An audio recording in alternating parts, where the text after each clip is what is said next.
আজ আমি অসাধারণ স্বাদের গরুর বুড়ি বোনা করব। খুবই স্বাদ হয় এভাবে গরুর বুড়িটা বোনা করলে।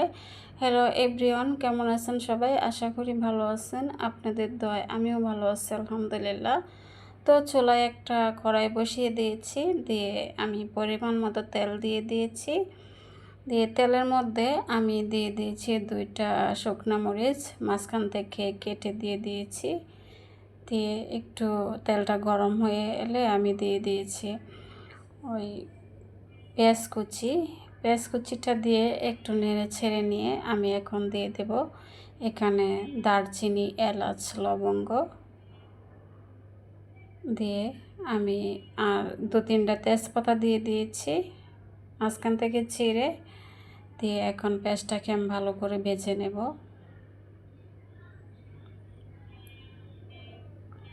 পেঁয়াজটা ভাজা হয়ে গেছে, এখন আমি মশলাটা দিয়ে দেব। আমি এখানে দিয়ে দিয়েছি আদা বাটা, আর দিয়ে দেব রসুন বাটা, দিয়ে দেব জিরা বাটা, এখন দিয়ে দেব মিষ্টি জিরা বাটা।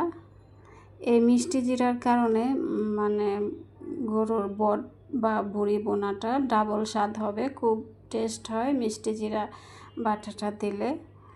আমি সব সময় মাংসতে মিষ্টি জিরা বাটাটা দিই, এতে করে মাংসের স্বাদ দ্বিগুণ বেড়ে যায়। এখন দিয়ে দিয়েছি লবণ, দিয়ে কাঁচা গন্ধটা যাওয়া অবধি অনবরত নেড়ে ছেড়ে মশলাটাকে কষিয়ে নেব। তো এই পর্যন্ত আপনারা যারা ভিডিওটা দেখতেছেন প্লিজ একটা লাইক দিয়ে ভিডিওটা কন্টিনিউ করার অনুরোধ রইল। আপনাদের একটা লাইক আমার কাছে অনেক মূল্যবান, আপনাদের মতো অনেক বন্ধুদের কাছে পৌঁছে দিতে সাহায্য করে, আর নতুন আরেকটা ভিডিও বানাতে আমাকে অনুপ্রেরণা যোগায়। তাই প্লিজ একটা লাইক দিয়ে আমার সাথে থাকার অনুরোধ রইল। আমি পানি দিয়ে দিয়েছি, মশলাটা ভাজা হয়ে গেছে। এখন পানি দিয়ে এখন এখানে গুঁড়া মশলাটা দিয়ে নেব। দিয়ে দেব মরিচের গুঁড়া, দিয়ে দেব হলুদের গুঁড়া, আর এখন দিয়ে দেব ধনিয়ার গুঁড়া। দিয়ে মশলাটাকে নেড়ে চেড়ে কষিয়ে নেব ভালো করে।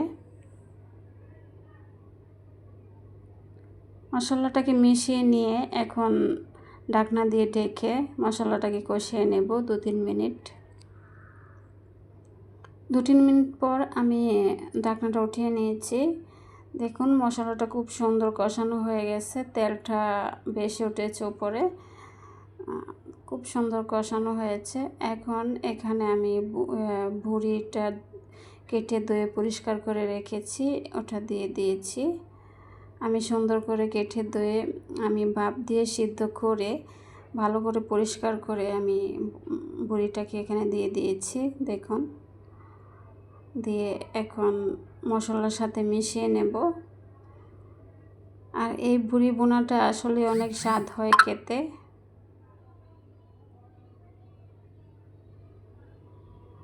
অসাধারণ লাগে খেতে, মানে যারা বুড়ি খায় না এভাবে বুড়িটা বোনা করলে তারাও খাবে। যারা মনে করে যে বুড়ি ভালো লাগে না খেতে, স্বাদ হয় না, ওনারাও খাবে।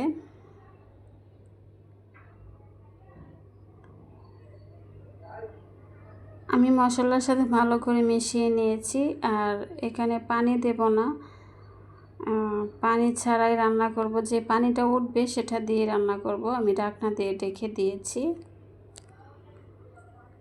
ঢাকনাটা উঠিয়ে দেখুন অনেকটা পানি উঠে গেছে। এখানে আর পানি দেব না, যেহেতু ঘাম মাখা মাখা হবে, পানি দিতে হবে না। একটু নেড়ে ছেড়ে দিয়ে আবারও ঢাকনা দিয়ে ঢেকে রান্না করে নেব 10 মিনিটের মতো। আর আমি মিডিয়াম লো আছে রান্না করছি, মানে একদম হাই হিটে রান্না করছি না, যেহেতু পানি দেব না সেই জন্য লো আছে রান্না করছি, যেন বড়িটা সিদ্ধ হয়ে যায়। পানি যেহেতু দেব না সেজন্য হালকা আছে রান্না করতেছি। এখন এখানে দিয়ে দেব আস্ত রসুনের কোয়া, আর দিয়ে দিয়েছি টুকরো টুকরো করে পেঁয়াজ, এখানে 2টো পেঁয়াজ টুকরো করে দিয়ে দিয়েছি, আর রসুনের কোয়া দিয়েছি। আর এখন দিয়ে দিয়েছি 4-5টা কাঁচামরিচ মাঝখান থেকে ভেঙে দিয়ে দিয়েছি। দিয়ে এখন একদম লো আছে 10-15 মিনিটের মতো আমি ঢাকনা দিয়ে ঢেকে রান্নাটা করে নেব। একদম লো আছে, যেহেতু বুড়িটা একটু শক্ত শক্ত হয় তাই পানিও দেব না, সেজন্য লো আছে। আমি 10-15 মিনিটের মতো রান্না করে নিয়েছি, নিয়ে ঢাকনাটা উঠিয়ে আমি আবারও নাড়াচাড়া দিয়ে নিচ্ছি। আর অফ ক্যামেরা আমি 2-3 বার নেড়ে ছেড়ে দিয়েছিলাম। এখন এখানে দিয়ে দেব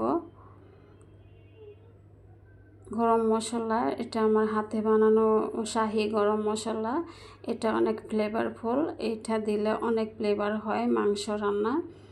তো এই মশলাটা 1 চামচের মতো দিয়ে দিয়েছি।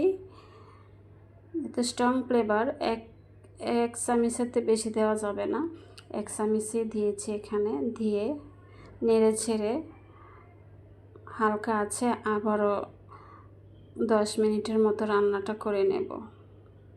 একদম লো আছে আমি 10 মিনিট রান্না করেছি। দেখুন একদম পানি নেই, পানিটা একদম টেনে গেছে, একদম মাখা মাখা হয়ে গেছে, তেলটা বেশি উঠেছে। এটা আপনারা চাইলে আরও ভাজা ভাজা করে নিতে পারেন, সেটাও ভালো লাগবে, তবে আমি আর ভাজা ভাজা করব না। এই অবস্থায় আমি চুলাটা বন্ধ করে দেব। আর সিদ্ধও হয়ে গেছে, যেহেতু আমি হালকা আছে রান্না করেছি, খুব সুন্দর সিদ্ধ হয়েছে। তো আমার রান্নাটা যদি আপনাদের কোনো অংশ ভালো লেগে থাকে তাহলে আমার চ্যানেলটাকে সাবস্ক্রাইব করে দিয়ে লাইক কমেন্ট করে আমার পাশে থাকার অনুরোধ রইল। যারা সাবস্ক্রাইব করে দিয়েছেন আপনাদেরকে অসংখ্য অসংখ্য ধন্যবাদ। যদি ভালো লাগে তাহলে কমেন্টে জানাবেন।